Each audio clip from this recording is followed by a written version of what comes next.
Bismillahirrahmanirrahim.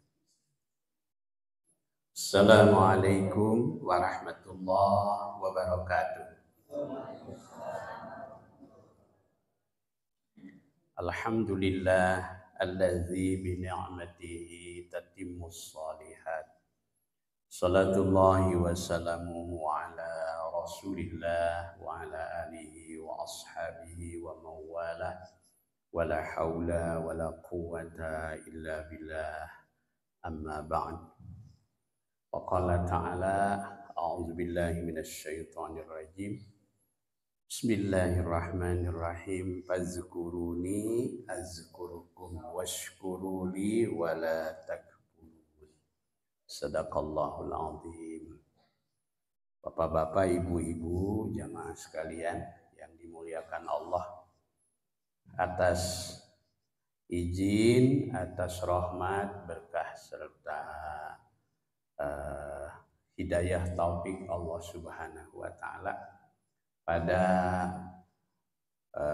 malam ini kita dapat dipertemukan kembali di majelis ini. Mudah-mudahan semuanya sehat walafiat, ada dalam curahan rahmat, berkah serta lindungan Allah Subhanahu wa taala. Salawat dan salam semoga selalu tercurah kepada Rasulullah sallallahu alaihi wasallam serta keluarga dan para sahabatnya. Malam ini kita sudah berada di tanggal 23 kalau tidak salah. 22 ya. 22 Zulqa'dah 1446 Hijriah. Insyaallah mungkin tinggal seminggu lagi ya, kurang lebih kita akan memasuki bulan Zulhijjah 1446 Hijriah.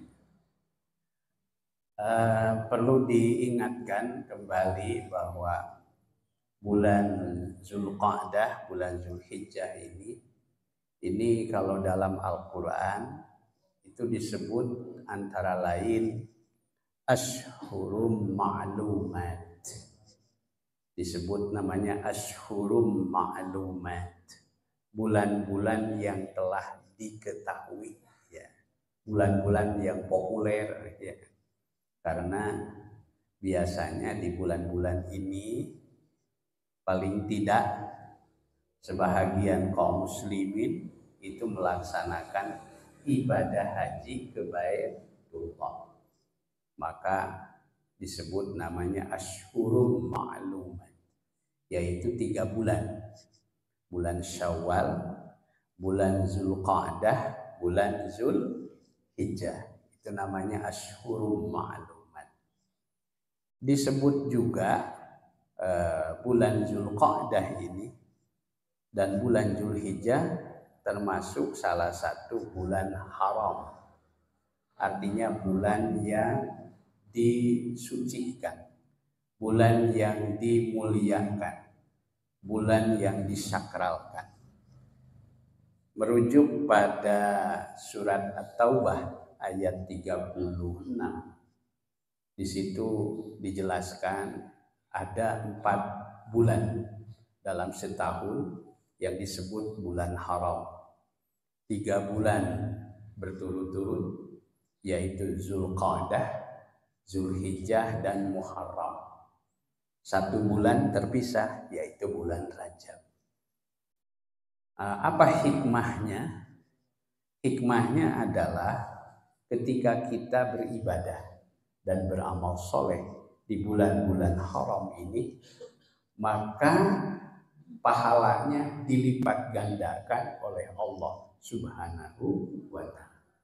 Tapi juga kita harus berhati-hati.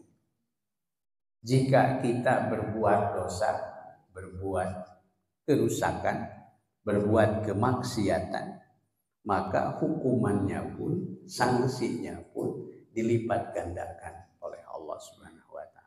Karena itu kita harus berhati-hati. Insya Allah secara khusus Kalau saudara kita di tanah suci, mereka menghidupkannya, yaitu dengan ibadah haji, dan kita insya Allah akan mensyiarkannya antara lain dengan memperbanyak ibadah-ibadah sunnah, terutama di 10 hari pertama bulan Zulhijjah. Dan nanti puncaknya adalah ibadah kurban, disertai dengan sholat Idul Adha. Bapak dan Ibu, saudaraku yang dirahmati Allah Subhanahu wa taala. Dalam pengajian kita malam hari ini, saya akan mengangkat sebuah judul ya. Sebuah judul,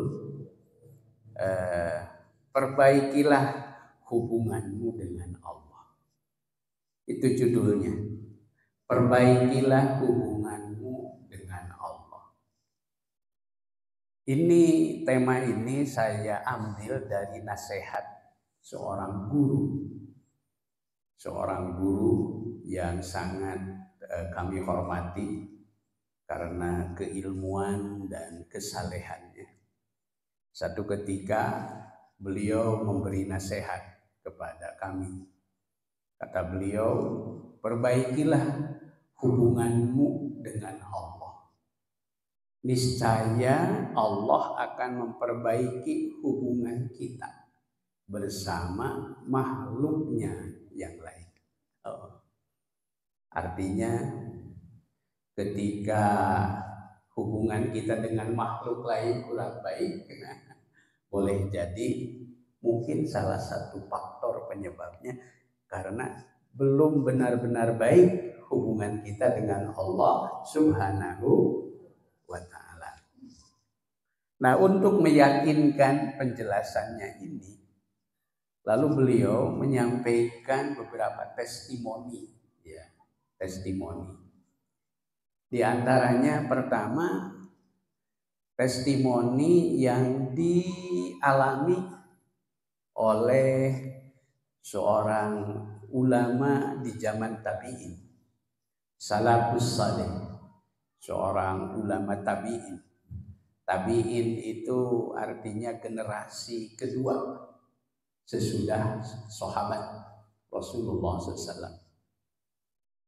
Diceritakan ada seorang ulama tabi'in yang sangat saleh, namanya Ar-Rubai ibnu Khaisam.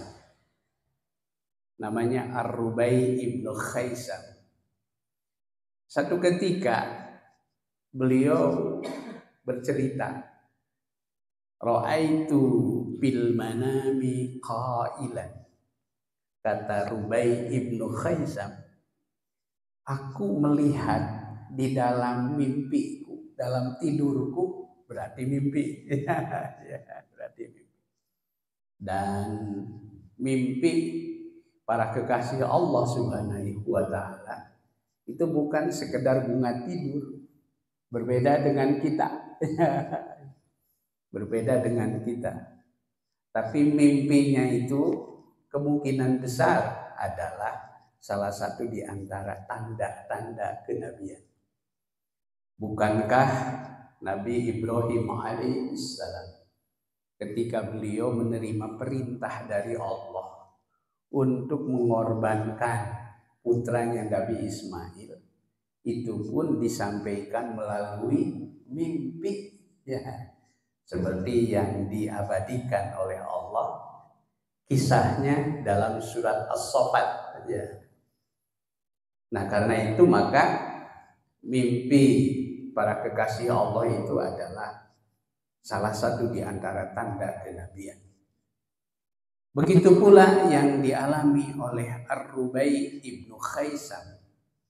Ia bercerita, ra'aitu bil manami qailan. Aku melihat di dalam tidurku ada seseorang yang berkata.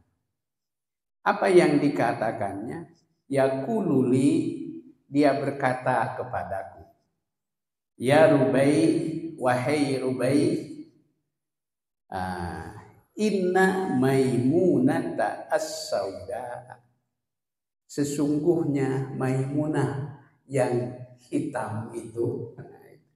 Rupanya Ar-Rubai ibnu Khaisam ini, Pak Haji, mungkin seorang pemuda, ini pemuda yang soleh, yang sedang bermunajat terus menerus kepada Allah supaya dipertemukan dengan istri yang soleha. Ya.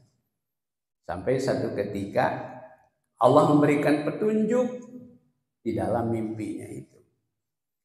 Jadi ada seseorang yang berkata kepadaku, Inna Maimunata as-saudaa, sesungguhnya Maimunah yang hitam itu, zawjatuka bil jannah, dia adalah istrimu nanti di dalam surga. Begitu katanya petunjuknya itu. Jadi petunjuknya itu, calon istrinya itu namanya Maimunah as-sauda. Tapi dari segi penampilan disebutkan as-sauda itu hitam. Sesungguhnya Maimunah yang hitam itu, punten upami bahasa Sunda mah kadang kawis disebatna ge sanes hideung deui, caketrek. Ya, artinya boleh jadi secara fisik mungkin jauh dari kata menarik penampilannya. Tapi rupanya dia dipilihkan oleh Allah sebagai calon istrinya di dalam surga.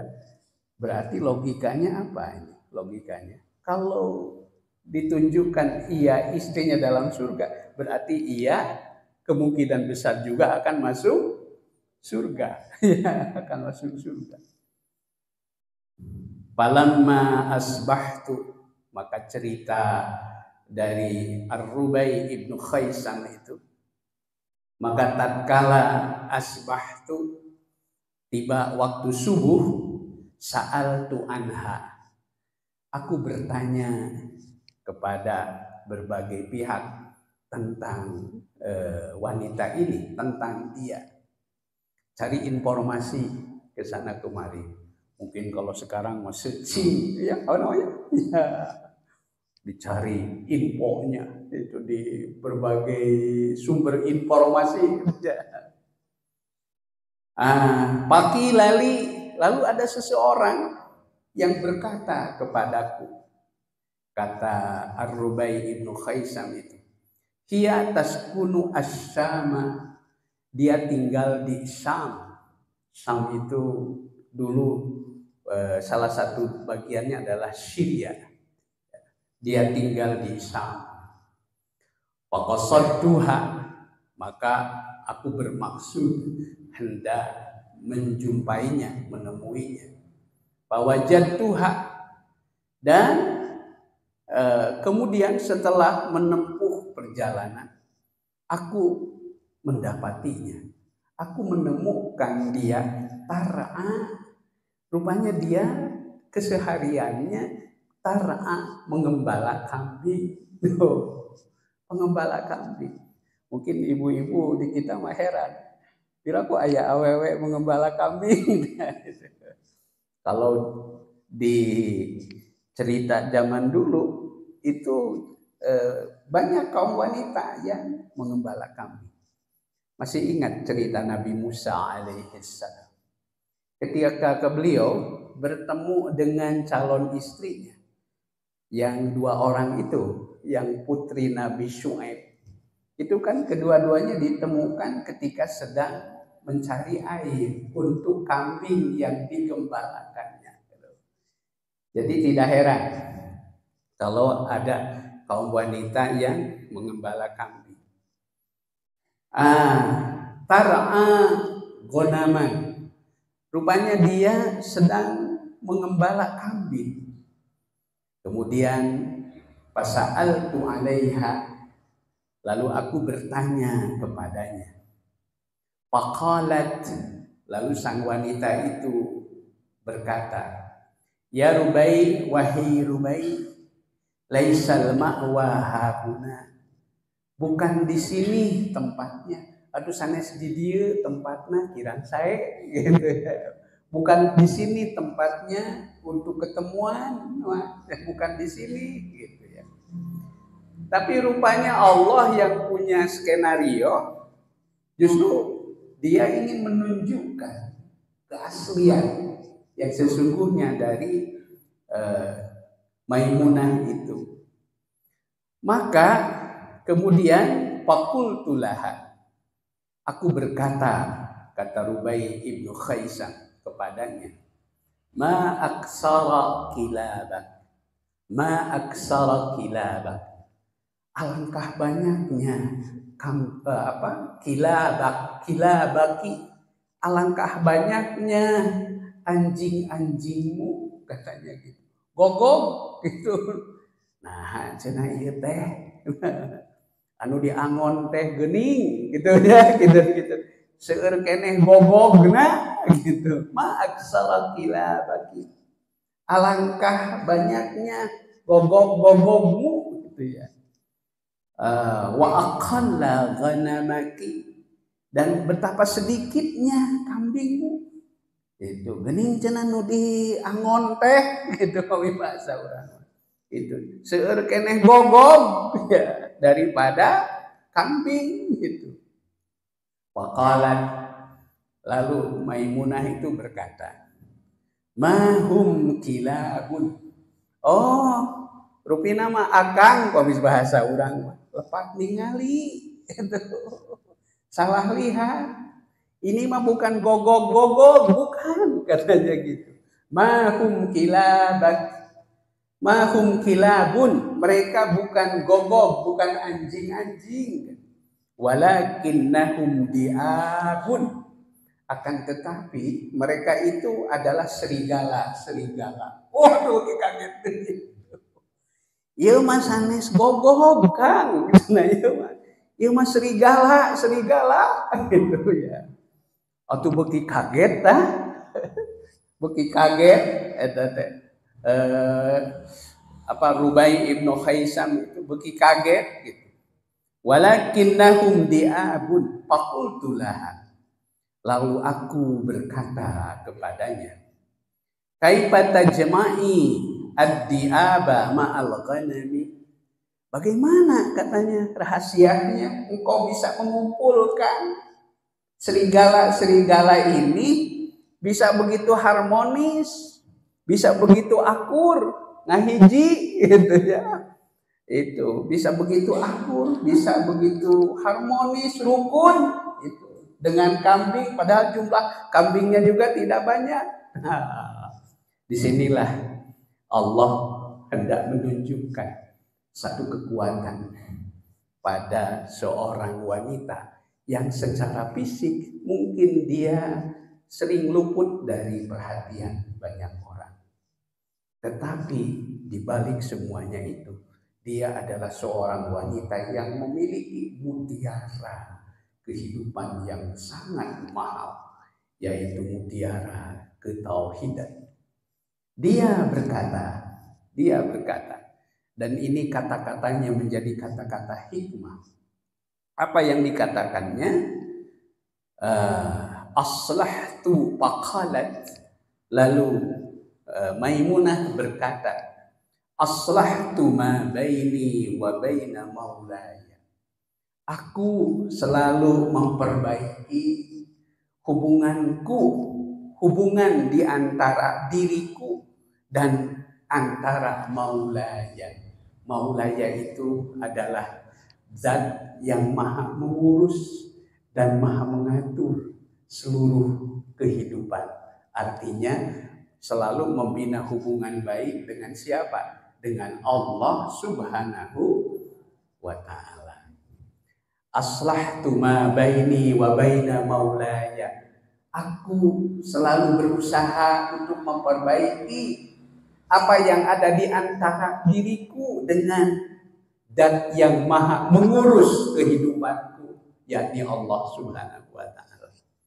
Fa aslahallahu, maka kemudian Allah memperbaiki ma bainad di'abi wal ghanami. Maka kemudian Allah memperbaiki apa hubungan di antara serigala ini dan kambing ini. Ini pelajaran hikmahnya. Maka tadi nasihatnya, perbaikilah hubunganmu dengan Allah.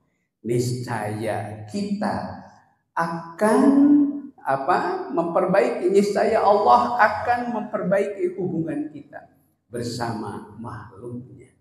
Nah, inilah saya kira pelajaran pentingnya. Bapak dan Ibu yang dirahmati oleh Allah Subhanahu wa taala. Apa yang pesan moral yang hendak disampaikan dalam kisah ini? Kita ingin dalam hidup ini agar seluruh urusan kita itu menjadi baik. Terus kita ingin urusan kita semuanya menjadi baik. Urusan pribadi, urusan keluarga, terus urusan ekonomi makan tenang, terus urusan ekonomi, urusan keluarga, urusan anak, ya, termasuk urusan pendidikan, ya, segala urusan ingin setiap orang itu agar semua urusannya menjadi baik. Bahkan kalaupun kita diamanahi satu urusan menyangkut orang lain yang secara otoritas berada dalam kendali kita, kita berharap agar urusan itu semuanya berjalan baik. Maka kemudian sebagai manusia kita sangat wajar mencari ikhtiar, mencari solusi. Untuk urusan keluarga, misalnya kita konsultasi dengan ahli urusan keluarga. Istilah sekarang namanya parenting. Untuk masalah hukum, maka kita berkonsultasi juga dengan ahli hukum. Begitulah seterusnya dan seterusnya. Apakah mungkin ada penyelesaian? Mungkin saja, sangat mungkin ada penyelesaian.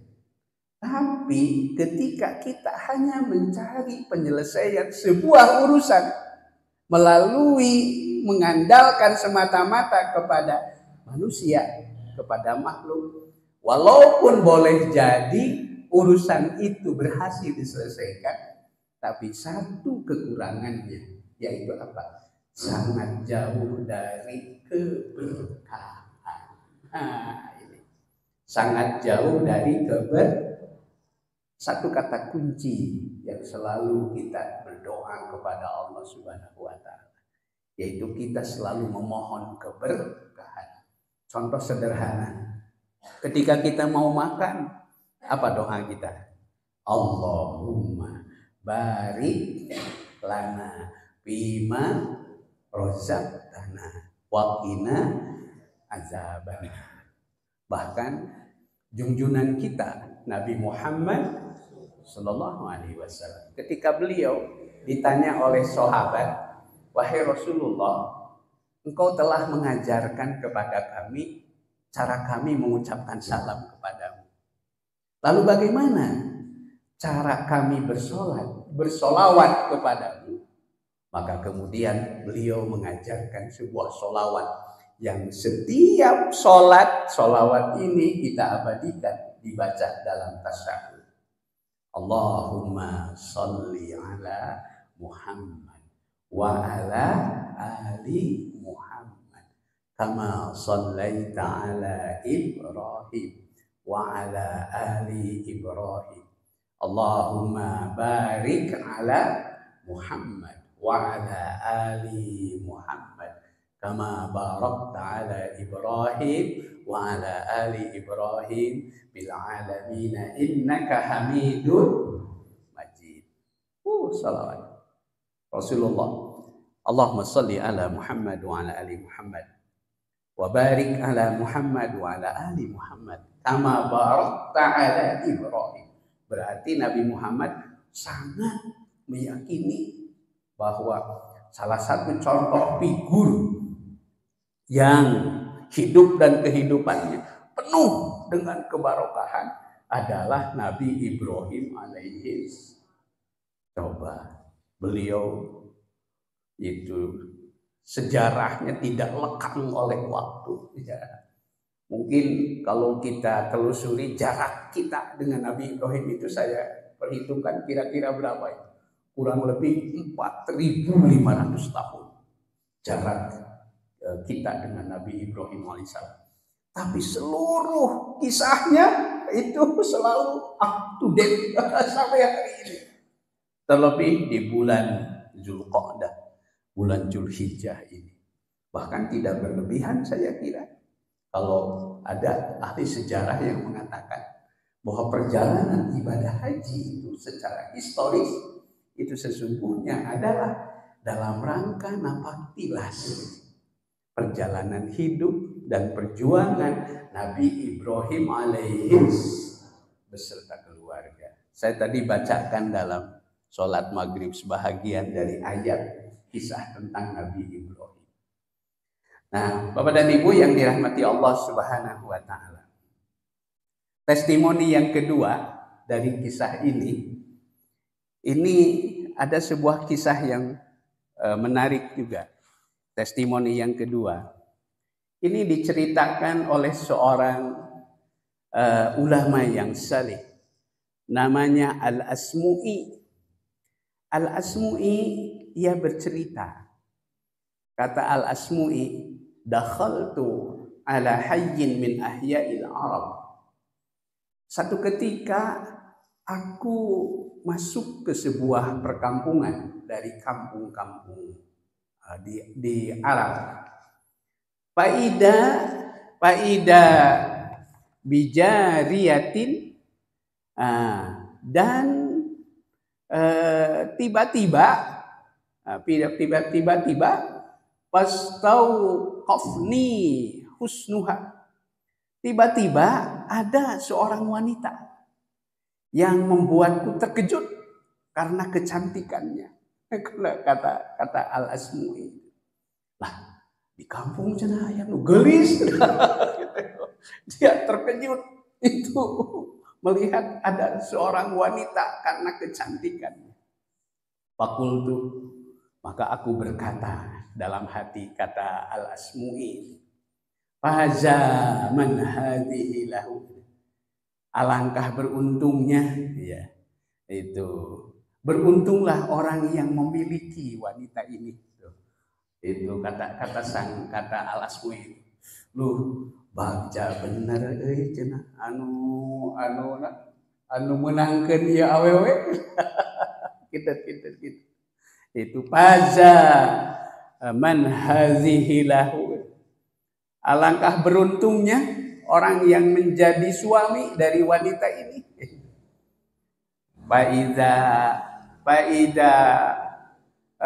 birajulin qabihin mandari. Nah, tiba-tiba ada laki-laki yang jelek. Ada laki-laki yang jelek. Faida birajulin qabihil mandari. Tiba-tiba ada laki-laki jelek mendatangi dan memegang tangan sang wanita yang cantik itu. Itu. Aku bertanya kepada wanita itu. Itu. Apa yang ditanyakannya itu? Wa akhadha faqultu ma hadza minka. Gitu. Apa katanya? Hubungan engkau dengan laki-laki ini? Katanya. Lalu kata sang wanita itu, ba'ali. Oh, ini dia suamiku, katanya gitu. Mungkin kisah ini hampir mirip dengan kisah sebuah film yang menjadi film terkenal. Apa itu? Beauty and the Beast. Beauty and the Beast kira-kira. Ini versi kisah di Timur Tengah. Nah, kemudian faqultulaha. Laku aku bertanya kepada sang wanita itu, atardayna lihadal wajhi al-jamil limisli hada. Apakah engkau rela secantik ini menikah dengan wajah seperti itu? Faqalat, lalu dia berkata, bisababi ma qalta. Bisababi ma qulta, ya. Dia menjawab karena sebab ucapanmu itu. Barangkali la'allahu ahsana fima bainahu wa bainallah faja'alani sawabahu wa la'alli asa'at fima baini wa bainallah faja'alahu uqubati. Kata sang wanita itu, barangkali karena sebab ucapanmu itu dia telah memperbaiki hubungannya antara dirinya dengan Allah. Maka kemudian Allah telah menjadikan aku sebagai pahalanya. Dan barangkali aku selama ini telah memperburuk hubungan antara aku dengan Allah. Maka Allah telah menjadikan siksaan bagiku. Jadi ini kalau diibaratkan istilah bahasa anak-anak muda sekarang, itu katanya yang bisa diibaratkan, jadi bahwa seorang wanita cantik yang dipersunting oleh laki-laki itu bila diibaratkan dengan bahasa zaman sekarang, bahwa sang wanita cantik itu menjadi anugerah buat sang laki-laki, tapi sebaliknya bagi si wanita cantik, si laki-laki itu menjadi bencana buatnya. Nah, jadi ini sebuah kisah bandingannya, bahwa ternyata apa pesan moralnya sekali lagi yang hendak disampaikan dari kisah hikmah ini, bahwa betapa mulianya seseorang yang selalu membina hubungan baik dengan Allah Subhanahu wa Ta'ala. Nah, dalam kesempatan ini saya mencoba memformulasikan ada 3 cara kita memperbaiki hubungan baik kita dengan Allah. Pertama, perbaiki akidah kita. Ya, akidah kita, tauhid kita, ya. Keimanan kita. Usahakan kita tingkatkan dari keyakinan yang mungkin semula baru pada tahap yang disebut namanya ilmul yakin. Maka mari kita tingkatkan minimal menjadi ainul yakin. Ya. Syukur-syukur kalau sampai kepada derajat yang disebut namanya hakul yakin. Bahkan dalam Al-Quran Allah berpesan kepada kita, ayanu naros dugi kairaha urang kedah ibadah teh. Maka dijawab oleh Al-Quran, wa'bud rabbaka hatta ya'tiyakal yakin. Beribadahlah engkau kepada Rabbmu sampai engkau mendapatkan yang disebut namanya hakul yakin. Yang kedua, kiat dasarnya adalah maka perbaikilah hubungan syariat kita. Syariat kita. Artinya tata cara yang mengatur hubungan kita dengan Allah Subhanahu wa Ta'ala. Cara ibadah kita, baik yang sifatnya ibadah mahdhah kalau dalam bahasa para ulama, maupun ibadah ghair mahdhah. Perbaiki syariat kita. Dan disinilah saya kira pentingnya ilmu. Tapi ada jalan apa ya? Mungkin bisa disebut jalan paling efektif ya, untuk membina hubungan baik kita dengan Allah Subhanahu wa Ta'ala, yaitu dengan memperbaiki cara kita beradab, cara kita beretika, cara kita bertata krama, cara kita bersopan santun kita dengan Allah Subhanahu wa Ta'ala. Insya Allah di pertemuan berikutnya kita akan bicarakan lebih detail tentang al-adab ma'allah, adab bersama Allah Subhanahu wa Ta'ala. Di situ kurang lebih ada 6 atau 7 poin adab kita kepada Allah. Nah, ini kalau dibahas secara detail itu sangat menarik. Saya mencoba mengkajinya secara agak mendalam di sebuah pengajian. 3 pertemuan tentang adab kepada Allah itu gak tamat. Ya. Nah, mudah-mudahan kita bisa belajar. Di antaranya bocorannya yang pertama, salah satu cara kita beradab kepada Allah Subhanahu wa Ta'ala itu yaitu dengan meningkatkan rasa syukur kita kepadanya. Fazkuruni azkurukum washkuruli wala takfurun. Fazkuruni azkurukum washkuruli wala takfurun. Ingatlah kamu sekalian kepadaku, niscaya aku pasti akan selalu mengingatmu. Begitu kata Allah. Washkuruli, dan bersyukurlah kalian selalu kepadaku. Wala takfurun, dan jangan sekali-kali kalian kufur kepadaku. Nah, bagaimana cara kita bersyukur? Ya, masih ada waktu itu? Masih ada ya. 3 menit lagi. Turun. Ya, bagaimana cara kita bersyukur? Syekh Abu Bakar Jamil Al-Jazairi rahimahullah dalam kitab beliau Minhajul Muslim itu menekankan yang paling pokok 2 cara kita bersyukur kepada Allah. Yang pertama adalah dengan selalu membasahkan lidah kita. Ya, Rasulullah sing baseuh letah, basahkan lidah kita untuk banyak mengingat dan menyebut asma Allah.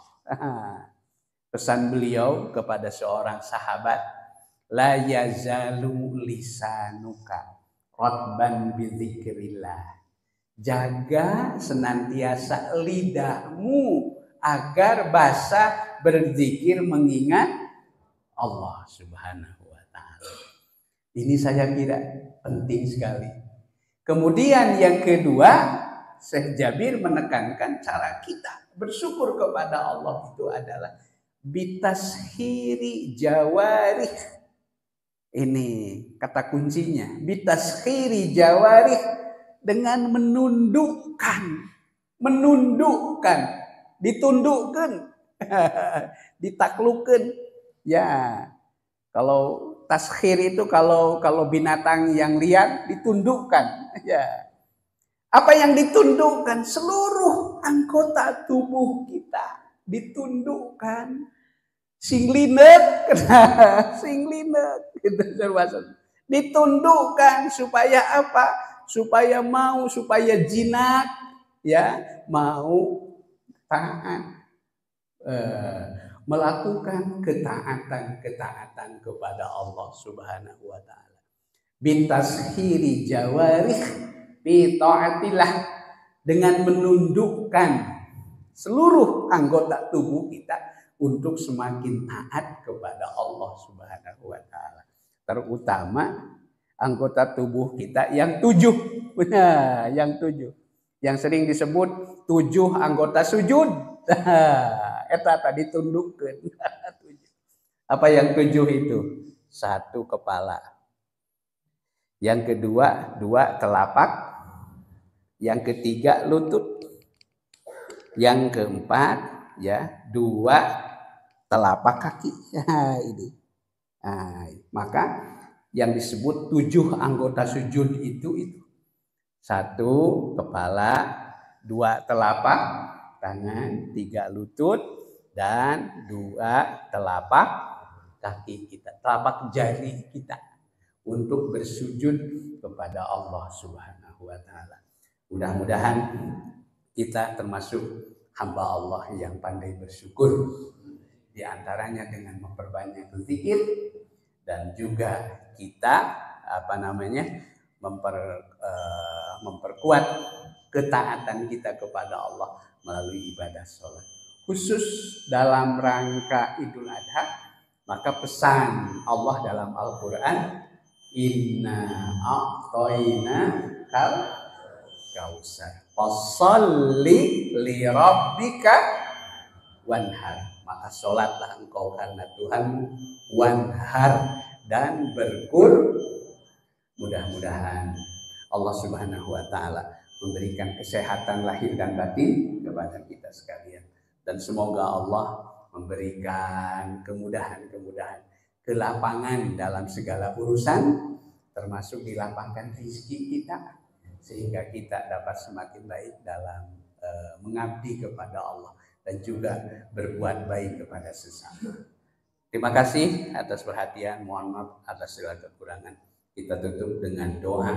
Rabbana innana sami'na munadiya yunadi lil iman an aminu bi rabbikum fa amanna rabbana faghfir lana dzunubana wa kaffir 'anna sayyi'atina wa tawaffana ma'al abrar. Rabbana hab lana min azwajina wa dhurriyyatina qurrata a'yun waj'alna lil muttaqina imama. Rabbana atina fid dunya hasanah wa fil akhirati hasanatan wa qina adzabannar. Wa sallallahu ala nabiyyina Muhammad wa ala alihi wa sahbihi wasallam. Walhamdulillahi rabbil alamin. Nasrun minallahi wa fathun qarib. Wa basyiril mu'minin. Assalamualaikum warahmatullahi wabarakatuh.